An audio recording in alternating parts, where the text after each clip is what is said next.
이끄신 분은 박춘옥 권사님이십니다. 베드로 목장 이독하셨습니다. 우리 박수로 축복하겠습니다.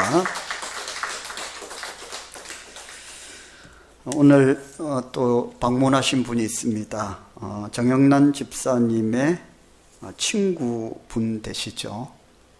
친구들이신데 신미경 자매 또 고선자 자매 손님으로 오늘은 참석하시는 잠깐 일어나 주실 수 있겠습니까? 네, 우리 한번 축복하겠습니다. 네. 방문만 하실 뿐만 아니라 또 우리 교회 오셨으면 좋겠는데요. 그 마음을 담아서 한번 축복해 드리겠습니다. 너는 시냇가에 심은 나무라. 너는 시냇가에 심은 나무라. 하나님의 사랑 안에 믿음 뿌리 내리고 주의 뜻대로 항상 사세요.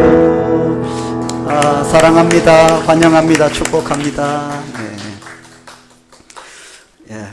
참 얼굴도 밝으시고 또 찬양도 열심히 잘 따라하시고 너무 좋았습니다. 한번 기도하겠습니다. 살아계신 하나님, 우리 신미경 또 고선자 성도님들께서도 하나님의 은혜 안에 복을 누리기를 원합니다. 또 함께 신앙생활 할 수 있도록 길을 열어주시면 더욱더 감사하겠습니다.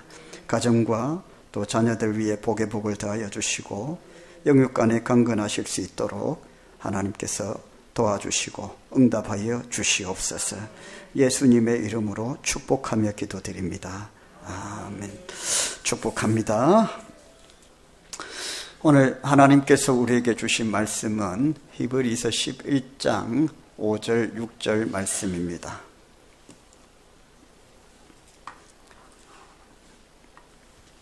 우리 한 목소리로 같이 한번 읽겠습니다. 시작.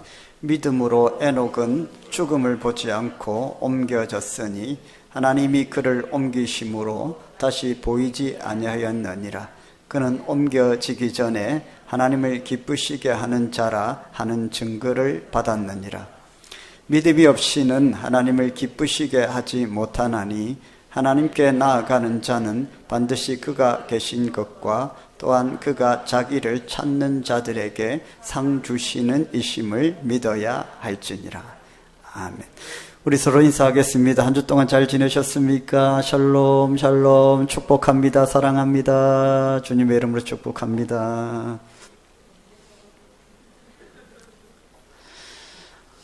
네. 여러분 에녹 아시죠? 에녹 하면 제일 먼저 떠오르는 것이 있습니다. 하나님과 동행하는 사람.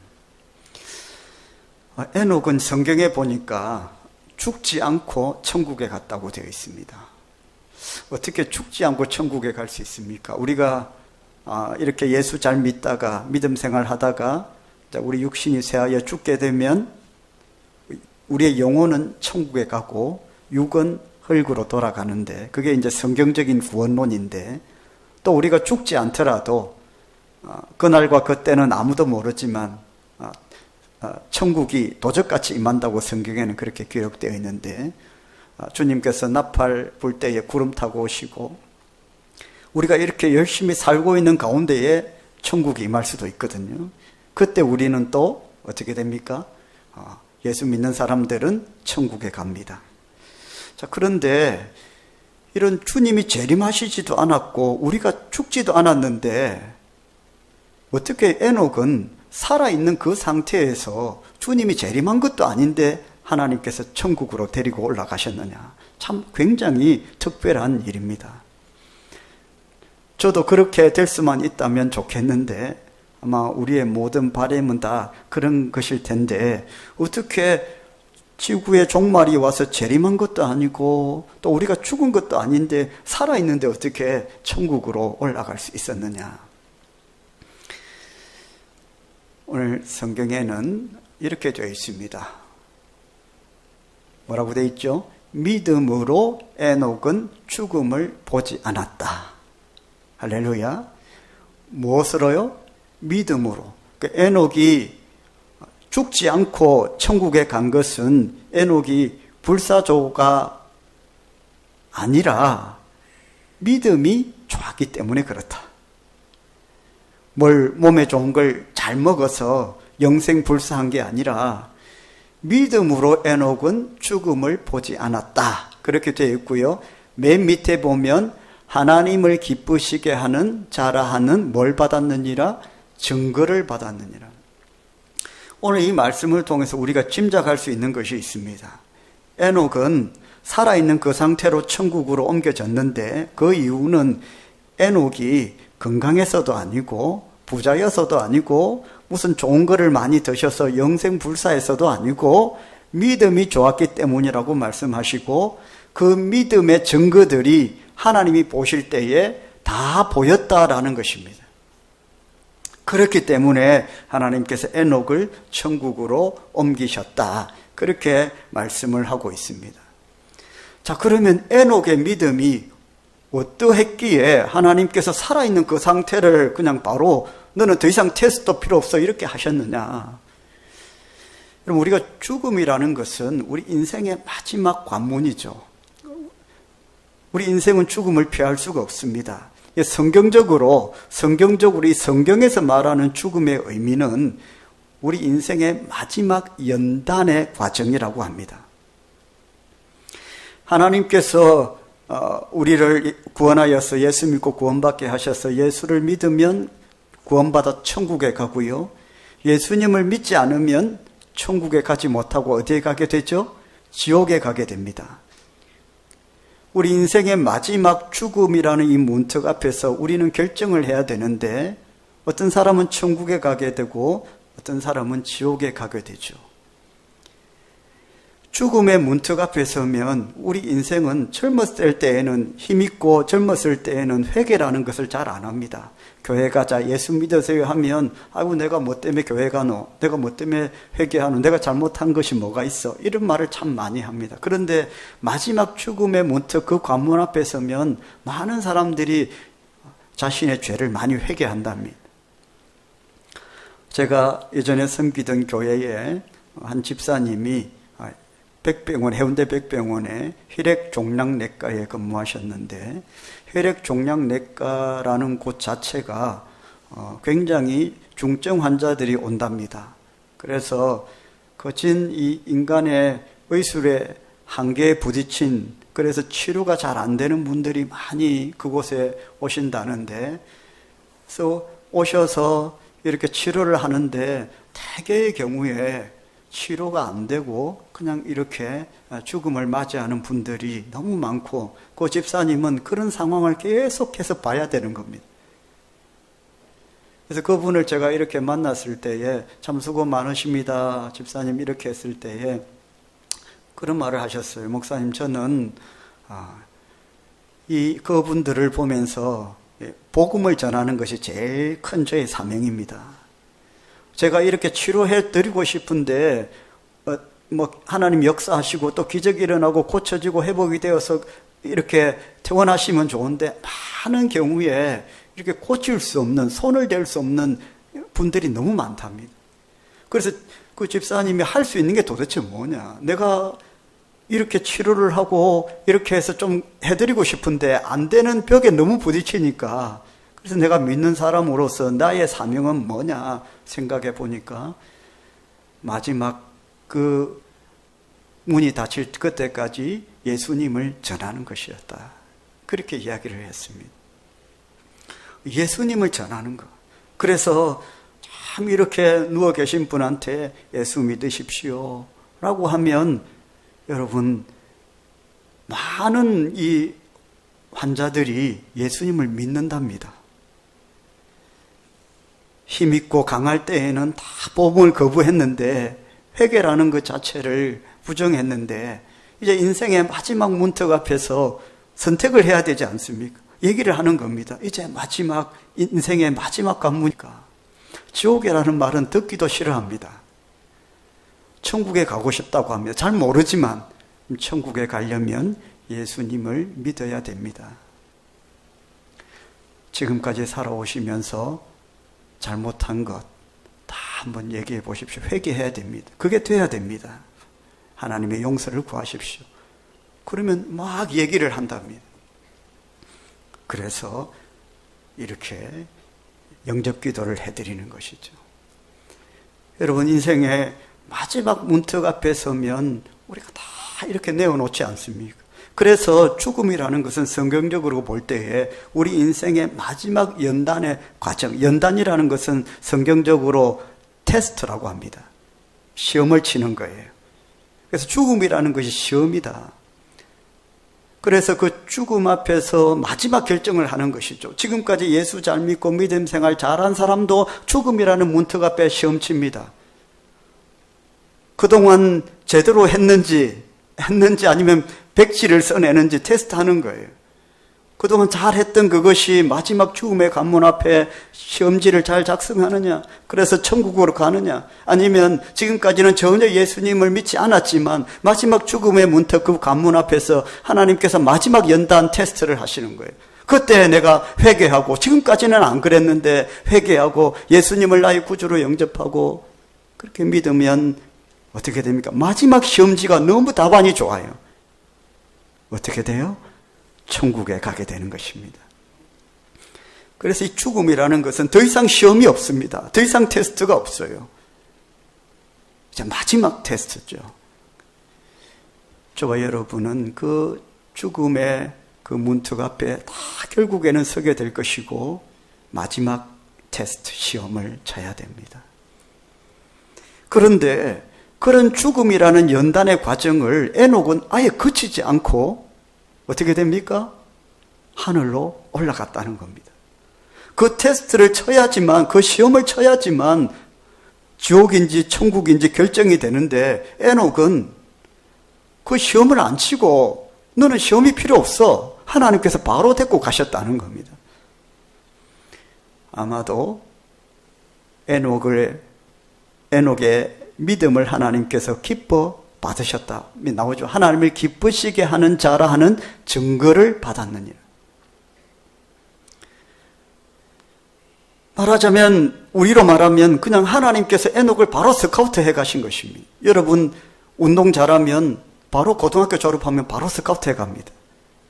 박찬호 바로 한양대 중간에 졸업도 안 하는데 다니고 있는데 바로 미국에서 스카우트 해 갔죠.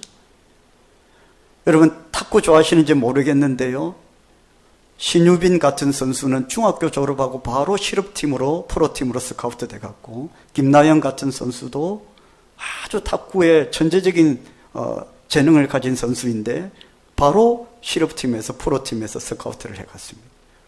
잘하면 바로 스카우트를 해갑니다. 우리가 이 말씀으로 유추해 보건대 에녹은 그 살아있는 동안 너무 믿음이 좋았기 때문에 하나님께서 바로 죽음이라는 테스트가 필요 없다. 너는 그 과정이 필요 없다. 다른 사람들 다 그 감 테스트 봐야 진짜인지 가짜인지 알겠는데 너는 요것만 보면 알겠다.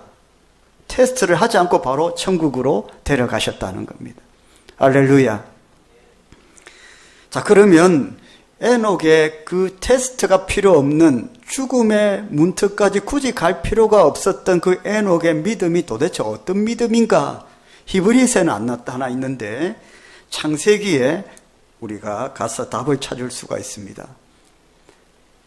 창세기 5장 21절부터 24절까지 에녹에 대한 말씀인데 한번 읽어봅시다. 시작. 에녹은 65세에 머두셀라를 낳았고 머두셀라를 낳은 후 300년을 하나님과 동행하며 자녀들을 낳았습니다. 자, 에녹에 대한 말씀이 나와 있는 구절이에요. 자, 그런데 자, 한번 보십시오. 에녹이 믿음 생활이 너무 좋아서 하나님 기뻐하시는 증거들이 너무 많이 나타나서 굳이 너는 뭐 죽음의 관문이라는 테스트 필요 없다. 그냥 바로 스카우트 천국으로 해 가셨는데 그 에녹의 그 믿음이 도대체 어떤 믿음이었느냐 하는 것을 창세기 5장에 나오는데, 에녹이 무슨 기도원이나 수도원에 가서 그렇게 돌을 닦고 기도를 많이 하고 해서 하나님께서 천국으로 바로 스카우트 해 가셨느냐, 그런 기록은 없어요. 오히려 이런 기록이 있습니다. 어떻습니까? 에녹은 결혼을 해서 65세에 머두셀라라는 자식을 낳았고, 머두셀라를 낳은 후에 300년을 하나님과 동행하며 또 뭐라고 돼 있어요? 자녀들을 낳았다. 지금 이 말씀에 자녀들을 낳았다라는 말씀이 강조되고 있어요. 뭘 말씀하고 싶어 하십니까? 에녹은 무슨 신비한 체험을 한 그런 사람이 아니라 저와 여러분과 같은 똑같은 삶을 살았던 사람이다라는 거예요. 결혼해서 자식을 낳았고 또 직장도 다니고 일도 했던 사람입니다. 무슨 신비로운 체험을 하고 기도원이나 수도원에 가서 그냥 돌을 닦고 하나님만 그렇게 독대하고 살았던 사람이 아니라 결혼을 했고 자녀를 낳았으며 일도 하고 삶을 살았던, 사회활동을 한 사람입니다. 바로 여러분들입니다.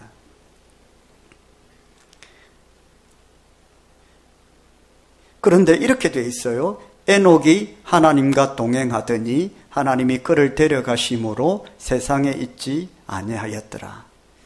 자녀들을 낳았다는 말씀하고 똑같이 반복되는 또 말씀이 뭐냐 하면 뭡니까?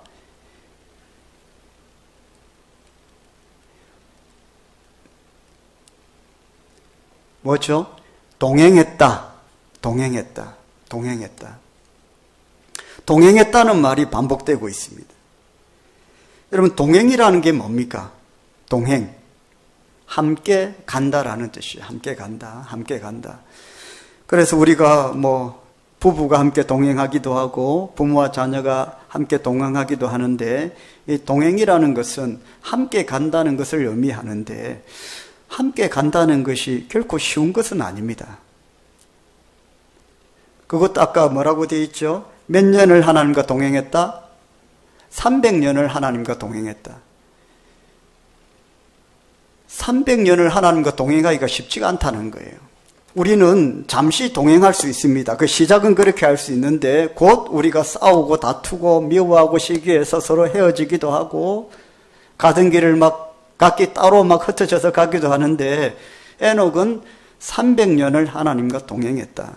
그러니까 에녹은 죽음이라는 이 테스트를 거치지 않고 하나님께서 천국으로 데려가셨는데, 왜 그렇게 하셨느냐 하면 에녹의 믿음 때문에 그랬는데, 그 믿음이 도대체 어떤 믿음이냐, 그 정체가 뭐냐 하면 하나님과 동행하는 믿음이었다라는 겁니다.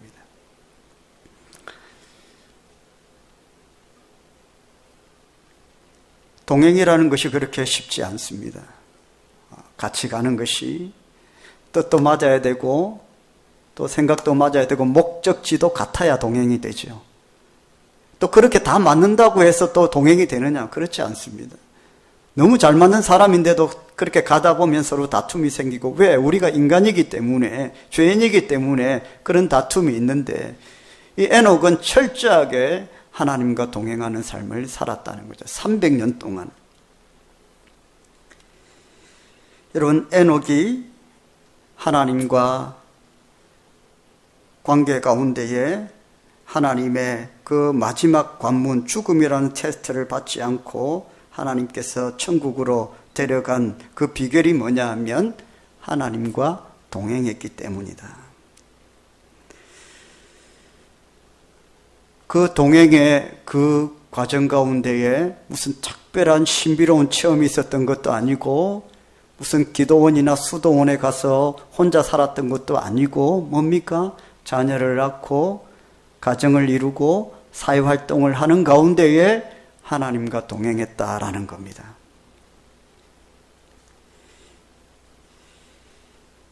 그래서 오늘 말씀에 하나님을 기쁘시게 하는 증거를 얻었다라는 겁니다. 여러분 어떻습니까? 저와 여러분은 하나님과 동행하십니까? 아멘? 네. 특별한 어떤 사람이 아니라고 말씀합니다. 우리와 아주 비슷한 그런 삶을 살았던 사람인데 하나님께서 죽음이라는 마지막 관문을 통과하지 않고 바로 천국으로 데려가셨다는 겁니다. 자, 그러면 어떻게 하면 우리는 하나님과 동행하는 삶을 살 수 있을까요?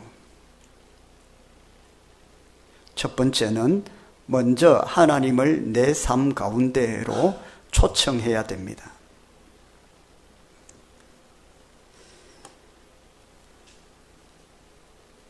어떤 사람을 초대하려면 어떻게 됩니까? 초대하지도 않았는데 오는 것은 말이 안 되고요. 내가 그분을 초대할 때에는 초대장을 써야 되겠죠. 전화를 해도 되고요. 편지를 써도 되겠습니다.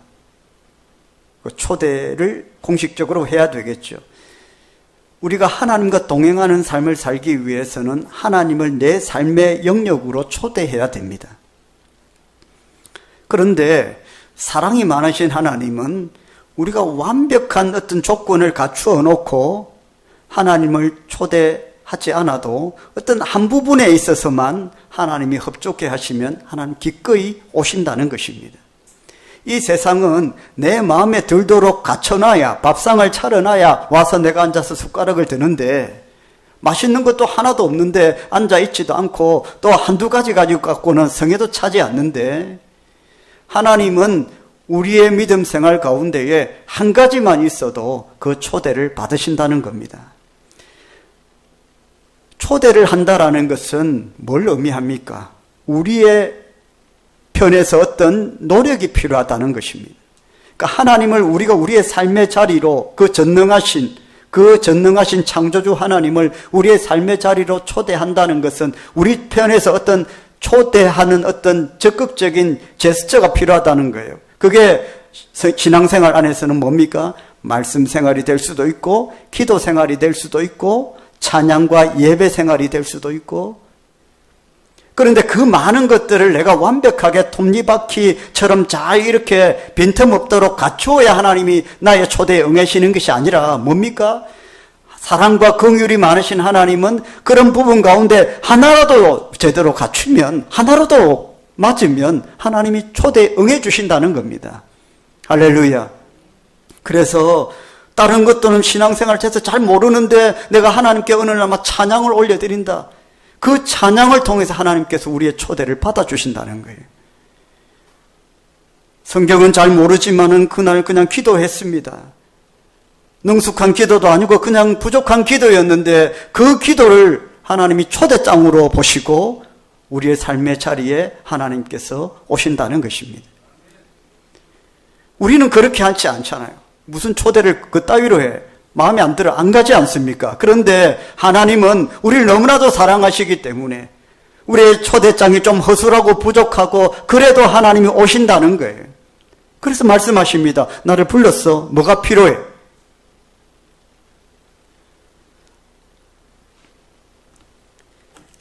성경에는 이렇게 되어 있습니다. 요한계시록 3장 20절 말씀입니다. 같이 한번 읽어보겠습니다. 볼지어다 내가 문 밖에 서서 두드리노니 누구든지 내 음성을 듣고 문을 열면 내가 그에게로 들어가 그와 더불어 먹고 그는 나와 더불어 먹으리라. 뭐라고 되어 있습니까? 누구든지 내 음성을 듣고 문을 어떻게 해야 됩니까? 문을 열면, 연다는 것은 초대하는 것이죠. 내 마음에, 내 심령에, 내 삶의 문을 열어서 그분이 내 삶의 자리, 영역에 들어올 수 있도록 초대하는 것입니다. 그러면 어떻게 합니까? 주님이, 하나님이 내 삶의 영역으로 들어와서 나와 더불어 먹고 그는 나와 더불어 먹으리라. 이게 뭡니까? 바로 동행입니다. 하나님을 내 삶의 자리로 초대하고 초청장을 보내고 그 초청장은 말씀, 예배, 기도, 우리의 믿음 생활, 완벽하진 않았지만은 어느 한 부분에서 열심을 다하는 어떤 행위들, 열심, 우리의 중심, 그런 것들을 통해서 우리의 문을 열면 하나님께서 그 초대에 응해 주시고 우리와 더불어 동행하신다는 겁니다. 할렐루야.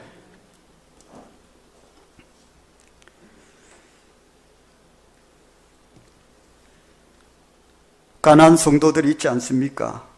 교회에 예수는 믿으면서도 교회에 잘 오지 않는 분들, 그런 분들이 많습니다. 요즘 이 시대에.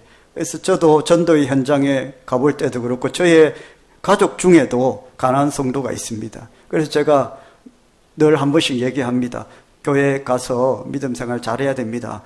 아유, 이 목사님, 저는 교회는 안 가도 늘 하나님이 함께 하십니다. 어떻게 합니까? 초대장을 보내지도 않았는데 어떻게 하나님이 그의 삶의 영역의 자리에 있는 것을 확신합니까? 어떤 내 안에서 어떤 제스처도 하지도 않았는데 어떻게 하나님이 동행하신다는 것을 압니까?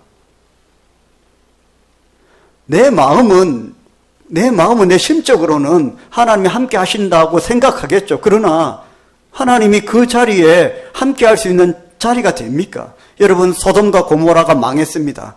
롯이 그곳에 있었습니다. 롯은 하나님을 믿는 사람입니다. 근데 그 소돔과 고모라 가운데 하나님이 동행하셨습니까? 동행했습니까? 안 했습니다. 하나님이 롯을 버리신 것이 아니라 그 자리에 하나님이 동행하실 수가 없습니다. 오히려 하나님은 그 소돔과 고모라 밖에서 멀찍이 그 상황을 지켜보신 것이지 함께 동행한 것 아닙니다. 여러분, 우리가 착각합니다. 그러니까 믿음 생활하면서 하나님이 나와 동행한다고 착각합니다. 그렇지 않습니다. 내가 하나님을 초대하지도 않았는데 믿고 구원받는 것은 변함이 없지만 하나님과 함께 가는 것은 전혀 다른 별개의 문제입니다. 말씀드렸습니다. 내 쪽에서, 내 편에서의 어떤 제스처가 필요하다는 거예요. 내 삶의 영역으로 초대해야 된다는 겁니다. 그래야 하나님과 동행할 수 있습니다. 롯은 소돔과 고모라에 들어가기 전에는 하나님과 동행했습니다. 걸어왔는데 그 소돔과 고모라에 들어가려고 하니까 하나님은 멈추셨고 롯만 들어간 겁니다. 그래서 어떻게 합니까? 하나님이 동행하지 않으니까 그가 생각하고 행동하는 모든 것들은 하나님의 뜻이 아니죠.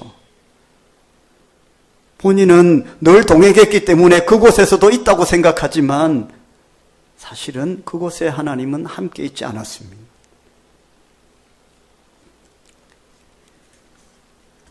여러분, 저와 여러분의 삶의 자리에 하나님을 초대하시고 하나님과 함께 동행할 수 있기를 주의 이름으로 축복합니다.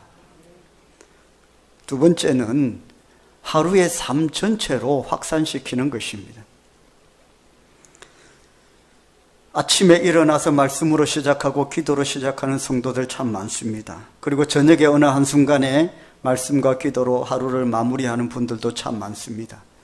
그럼 우리가 하나님과 동행하기 위해서는 어떤 한 시간이 아니라 늘 같이 있어야 되겠죠. 그걸 온전한 동행이라고 하지 않습니까? 잠깐 함께 있다가 헤어져 버리는 것을 우리는 동행한다고 하지 않습니다.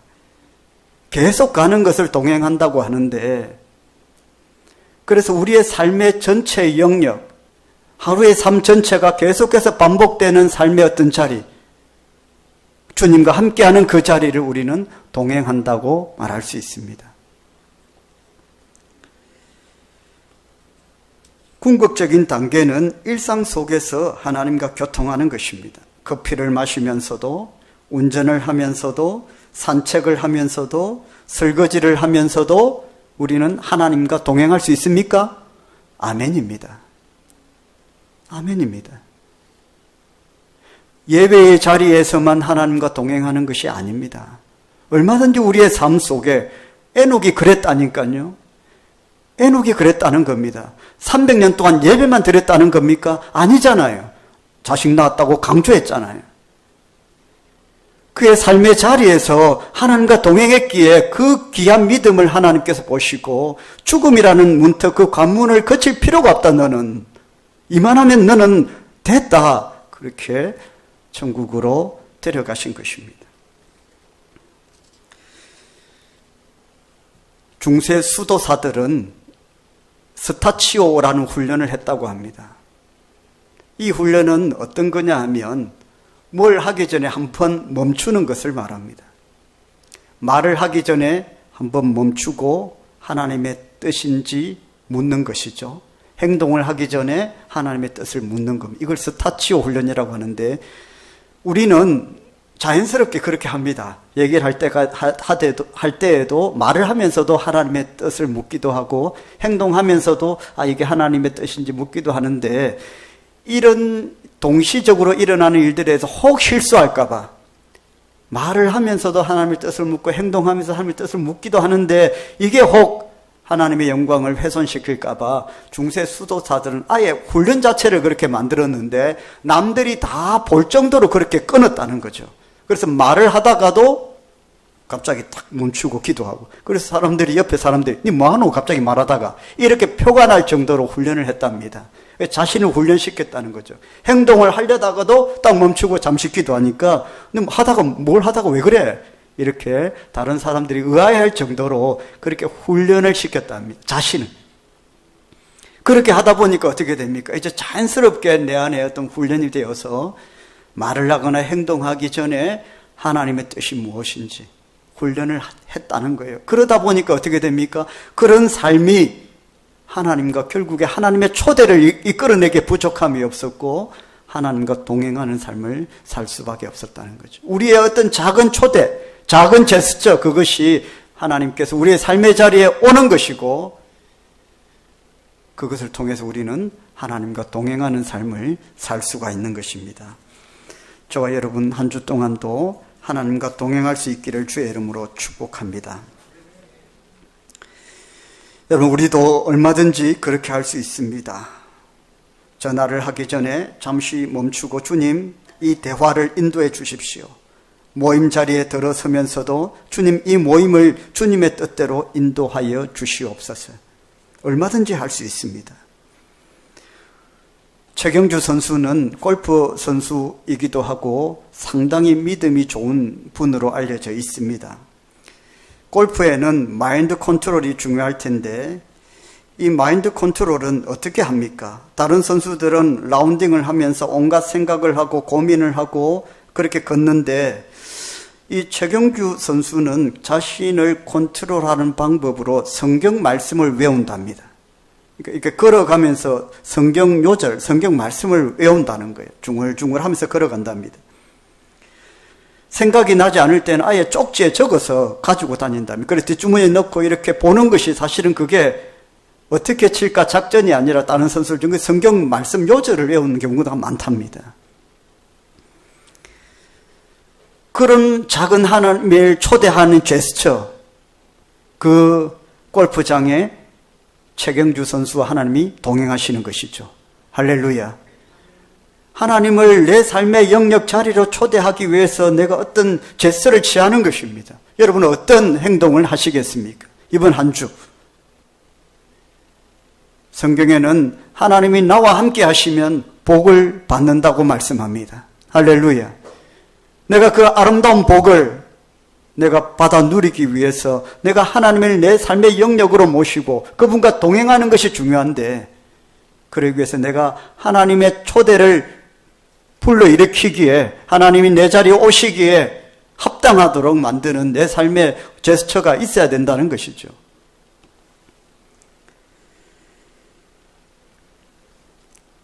그러기 위해서는 계속적인 훈련이 필요합니다. 그냥 저절로 되는 것이 아니라 계속 훈련이 필요합니다. 옛날에 농구 선수 중에 그 슛도사라고 하는 이충희 선수가 있었는데 이충희 선수는 이 슛 연습을 1500번 했다고 해요. 아침에 500번, 점심 때 500번, 저녁에 500번. 그 슛 넣는 것만. 그가 그렇게 이 농구에서 그 골을 잘 넣기 위해서 그만한 훈련이 필요했다는 겁니다. 여러분 우리에게도 훈련이 필요합니다. 처음부터 완벽하게 되는 것은 아닙니다. 하나씩 하나씩 시작하십시오. 그러면서 자꾸만 우리의 삶의 영역으로 확대하십시오. 하루하루 그렇게 살다 보면 어느새 내가 하나님과 동행하고 있다는 것을 발견하게 될 것입니다. 하나님과 동행하고 있다고 착각하면서 혼자 살지 마시고 정말로 하나님과 동행하시면 하나님이 예비하신 복을 누리게 될 것입니다. 우리 찬송하고 기도하겠습니다. 하나님 한 번도 나를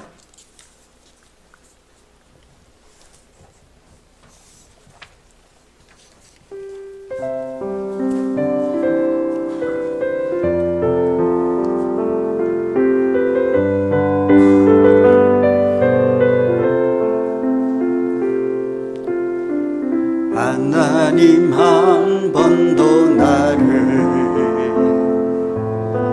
실망시킨 적 없으시고 언제나 공평과 은혜로 나를 지키셨네. 오신실하신 주, 오신실하신 주, 내 너를 떠나지도 않으리라. 내 너를 버리지도 않으리라. 약속하셨던 주님, 그 약속을 지키사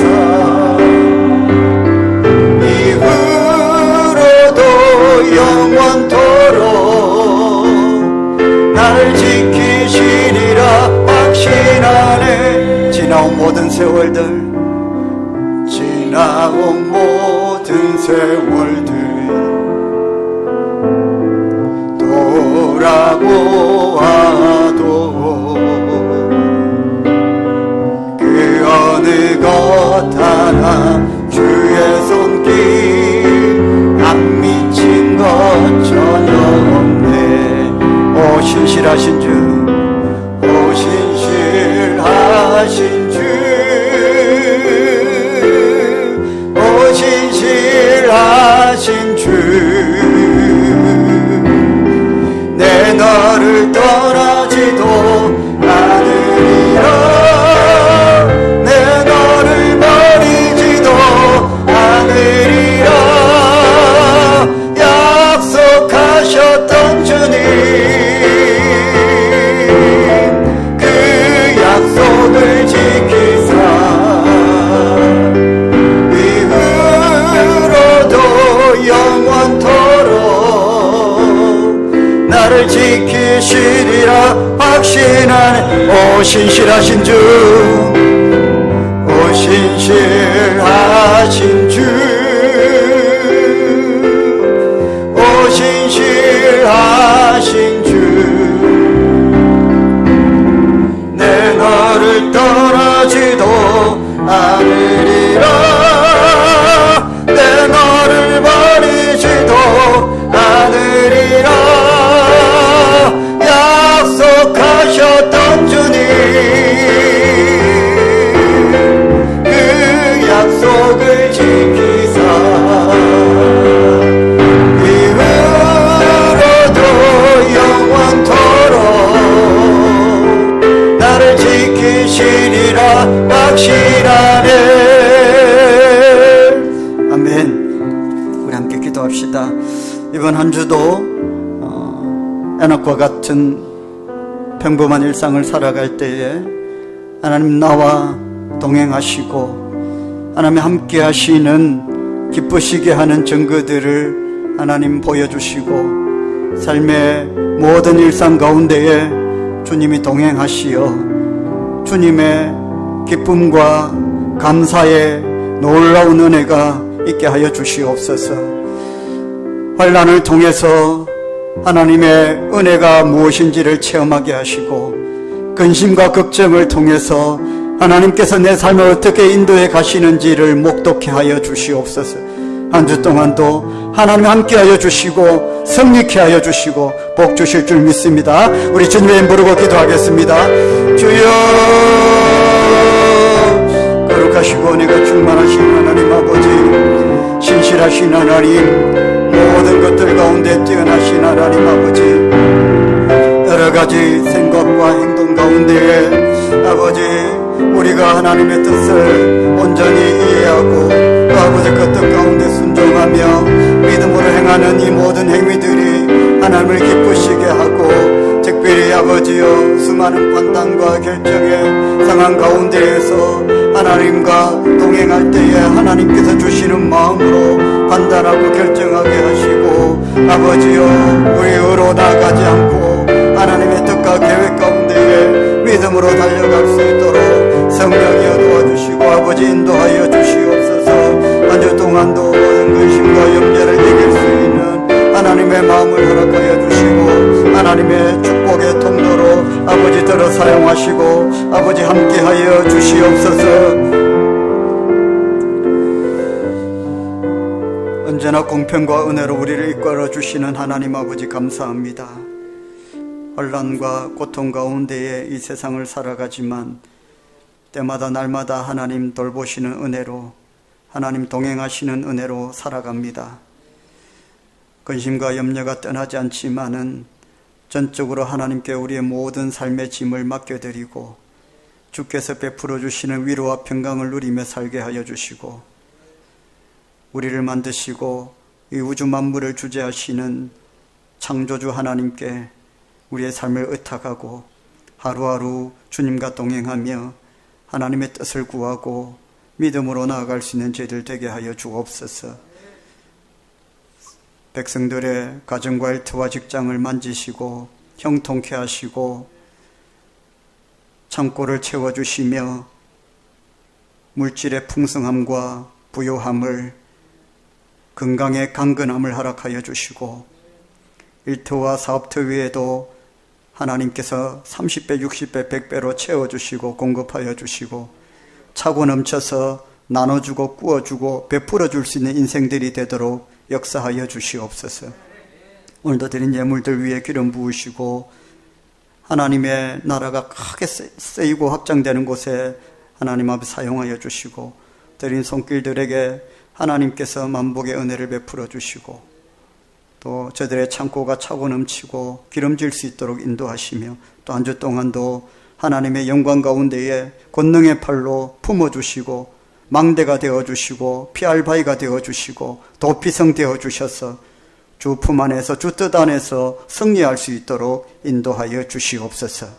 예수님의 이름으로 기도드립니다.